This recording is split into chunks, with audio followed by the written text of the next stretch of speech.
To keep diners safe, restaurants around the nation are putting social distancing policies in place.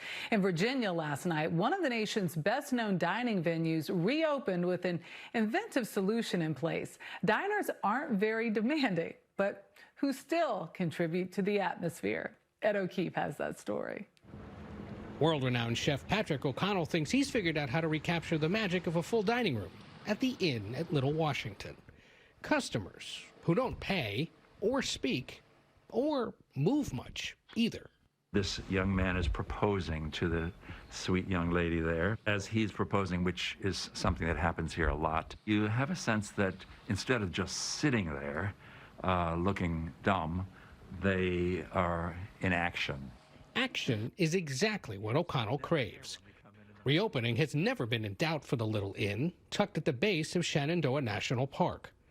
And its allure has only grown since 2018, when it was awarded 3 Michelin stars, the only establishment in the region to earn the top honor.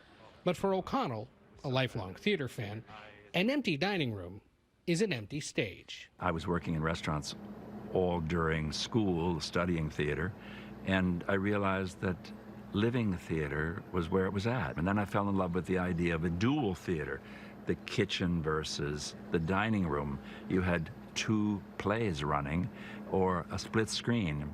So if this is a theatrical production, the pandemic is a hell of a plot twist. That's where the mannequins, outfitted in costumes from the 1940s by a Northern Virginia theater company, come to the table. Everyone calling now for future reservations wants to come and see the mannequins. They really mean they want to come and see how it makes them feel. And I gotta believe some customers are gonna like this because they don't like to think that the next table over is listening in on their conversation. Exactly. And it also allows our waitstaff to top off their wine or look in on the mannequin or me to go out and be sure everything's fine. Isn't wasting wine a crime? Who gets to drink that wine at the end of the night? Surprisingly, when we come back in the next morning, that wine is always gone. The Inn at Little Washington is the heart and soul of this tiny Virginia town with fewer than 150 residents. O'Connell first knew it as a gas station on family trips, but he had a vision. I just thought it was the most wonderful thing of getting away from all reality, going out in the country and finding some elegant, wonderful dinner. His parents didn't want him to become a chef, but a trip to Europe after college only cemented his desire to cook. I thought to myself, yes, I must do this, whatever it takes. His instructor, Julia Child's famed cookbook, Mastering the Art of French Cooking. My rule was that I would make the recipe 3 times, just as it was written. Only then would I allow myself to improvise and do it my way. In 1978, Patrick bought that gas station, and he's been living his dream for more than 40 years. The Inn now includes more than 20 buildings on 25 acres, a garden, and some animals. Goodness, left my sanitizer in the car. When the pandemic forced O'Connell to close in mid-March, his staff of 170 shrank to about a dozen. In recent weeks, just 3 people worked the kitchen, preparing meals for furloughed employees and their families. When they reopen is a matter of life and death for the community.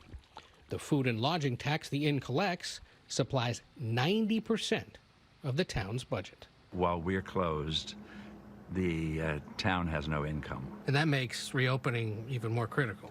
It does, because you're affecting not just your own staff, but all the other businesses in town, the B&Bs, the small shops and stores. But you're funding the water system, the sewage system, and all the other infrastructure for a small town. It's a level of responsibility that most restaurants don't imagine.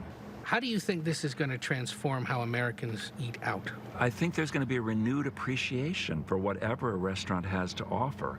And people are pent up. They want to get out. You know there's going to be someone out there who sees this and thinks, that seems a little opulent for the times. No. I think the problem is the confusion over whether or not we're still allowed to have fun.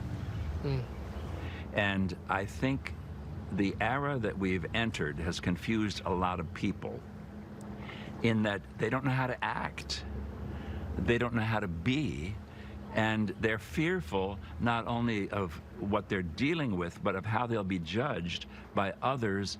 O'Connell is eager for his inn to once again be a place to gather, even if we must maintain a certain distance.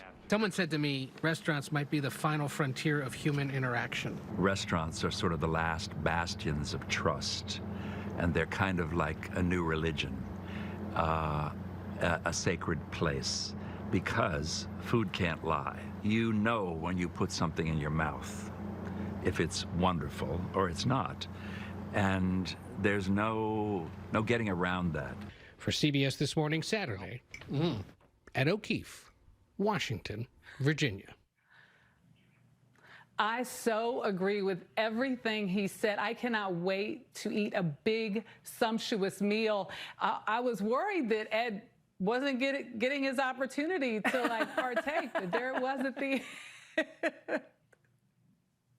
I mean, you have to when you do a dish. You must eat. It's amazing.